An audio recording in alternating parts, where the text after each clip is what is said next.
2025 সালে ঘরে ঘরে ডেঙ্গু রোগী শনাক্ত হওয়ায় বরগুনার দক্ষিণ মনসাতলী এলাকা পরিচিতি পায় ডেঙ্গু কলোনি হিসেবে। এডিস মশাবাহিত রোগে মারা যান অন্তত 10 জন। চলতি বছর বর্ষা মৌসুমকে সামনে রেখে বাড়ছে উদ্বেগ উৎকণ্ঠা।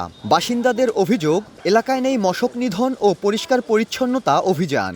পানি নিষ্কাশন ব্যবস্থাও নাজুক। মশা জ্বালায় ঘরেও থাকতে পারি না, এক্সের মশা পড়ে। মশার কারণে আমরা বাইরে খেলতেও পারি না, ঘরে বসে পড়াশোনাও করতে পারি না।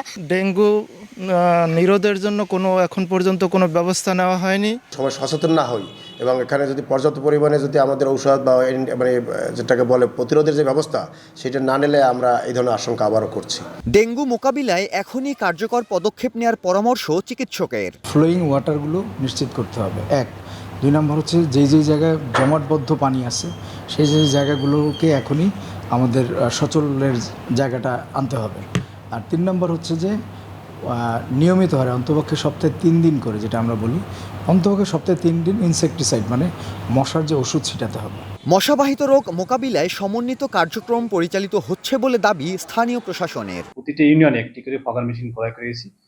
এর বাইরেও বরগুনা পৌরসভা কিন্তু প্রতিনিয়তই আমরা পরিষ্কার পরিচ্ছন্নতা কার্যক্রম অভিযান পরিচালনা করেছি। গত বছর বরগুনায় ডেঙ্গুতে আক্রান্ত হন 10,000-এর বেশি মানুষ, মারা যান 58 জন।